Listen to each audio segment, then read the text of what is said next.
I'm Nintendo. And I'm Sega. This is Console Wars!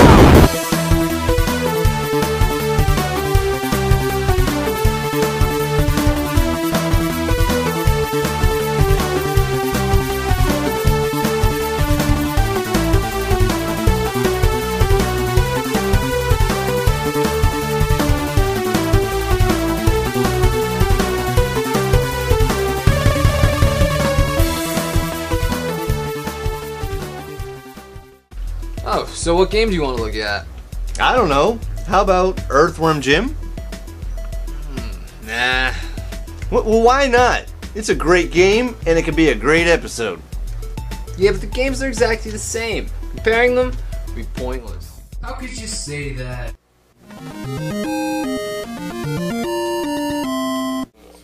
Oh my goodness! It's my identical clones, Mac and Dennis!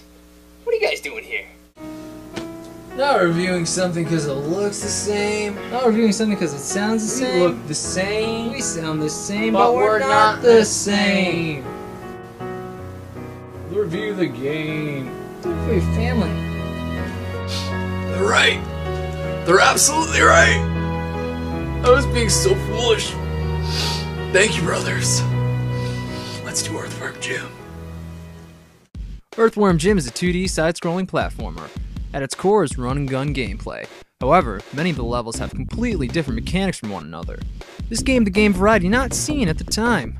The game was developed almost as a satire to other platform games. It contains bizarre characters, levels, and atmosphere. Earthworm Jim gained massive popularity with toys, comics, a Saturday morning cartoon, and many video game sequels. While the series fell flat with later sequels, the first game received an HD release on the Xbox Live and the PlayStation Network.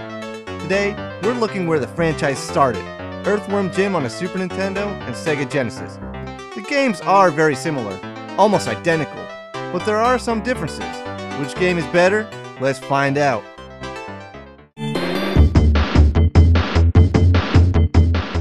So, the graphics for Super Nintendo are Exactly the same as Sega's.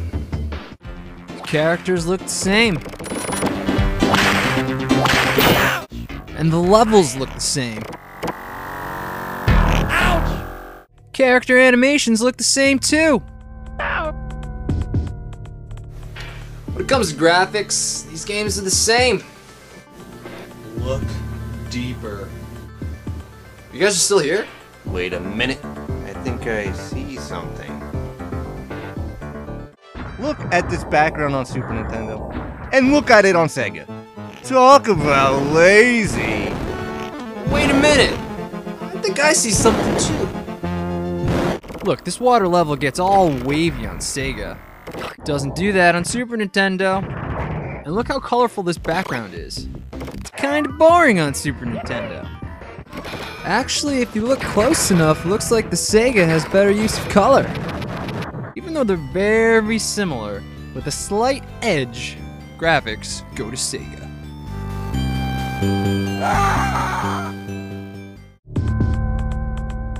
Earthworm Jim. Yeah, presentation's the same for both games. Both games lack an intro or any cutscenes. They just have title cards before levels. They both have an ending, but it's exactly the same. I don't want to insult your clones here, but I think our presentation is pretty much the same. Look deeper. So, where'd you get the clones again?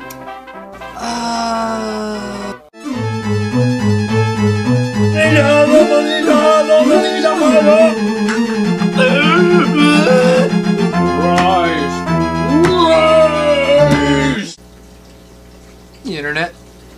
They're pretty good. You know what, I think I do spot a difference. When you start a level on Super Nintendo, the music from the level plays over the title card.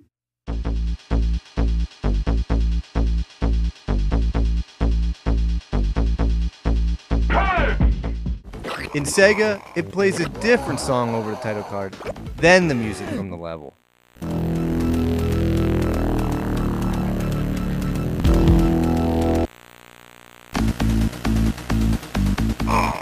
A subtle difference, but a difference nonetheless. Starting the music during the title card gets you pumped and ready for action ahead. Having the music play, stop, and play isn't as smooth. Plus I got this! Earthworm Jim. A tiny difference, but presentation goes to Super Nintendo.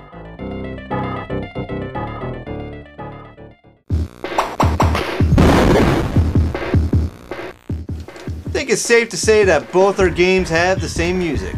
Yep. So I guess we're gonna have to go to quality, right? Correct.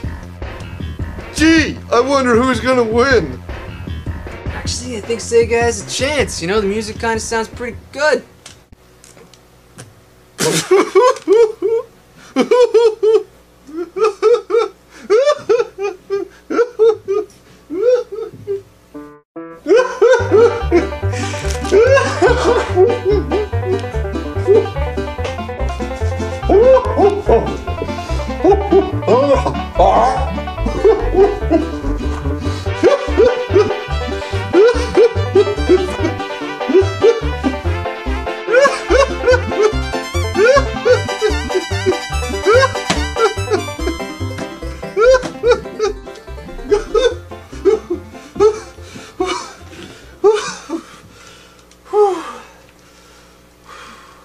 What was that? I was just laughing at you so hard I needed to walk it off. I'm serious. I think the Sega has better music. Homie, that's impossible. Listen to Nintendo versus Sega. Nintendo's got some sweet slap bass.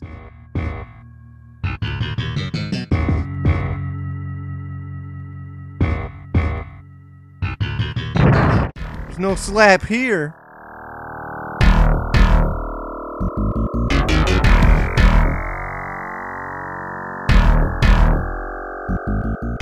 The melody comes out clearer on Nintendo too.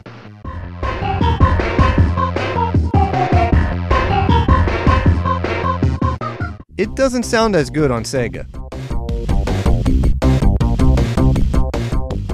Well, that's nothing. Nintendo might have more bass, but Sega's electronic sound is off the hook. Listen how this electronic stuff gives songs more of a kick.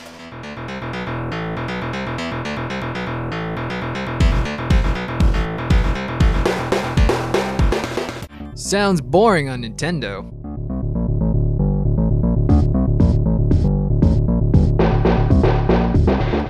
Sega sounds more full and exciting.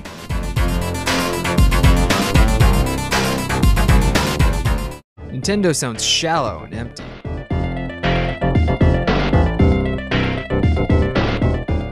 Well, maybe the music is subjective and it really depends on the personal taste of the individual. Well, maybe I agree with that statement and say music should be a tie. Oh, look deeper. Hey, what is this, Inception? I think they just want us to look at the sound effects. Am I reading that right? Overall, Sega has better sound effects than Super Nintendo.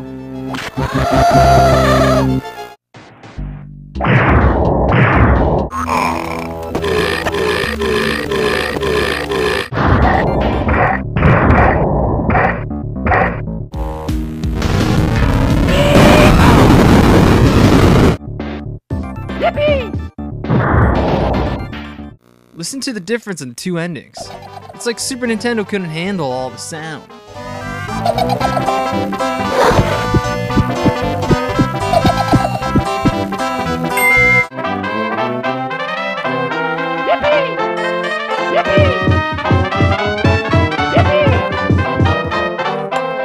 While the music may be subjective, there's no denying that the sound effects are better on Sega. Best sound goes to Sega.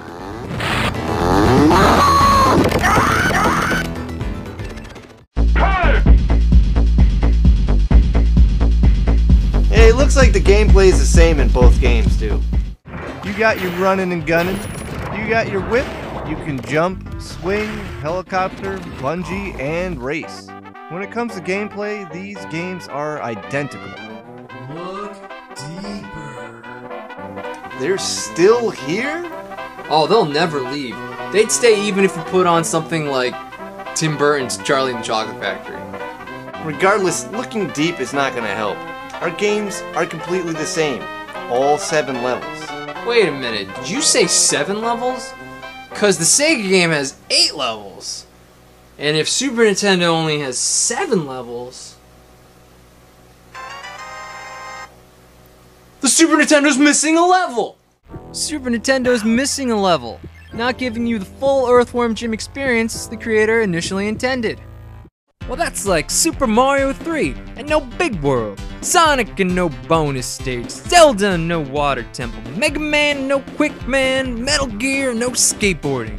Wait, the point is, Super Nintendo game is incomplete, so best gameplay goes to Sega. While both games are very similar, almost identical even, Earthworm Jim on Sega Genesis is the better game. It's got slightly better graphics, better sound effects, and a whole level missing on the Super Nintendo. Oh, and here's a bit of trivia. Turns out, when the game was re-released on the Wii U, they re-released the Sega version of the game. Nintendo chose the Sega version over their own Super Nintendo game. Both games are very similar, but one's better. Best Earthworm Jim game goes to Sega.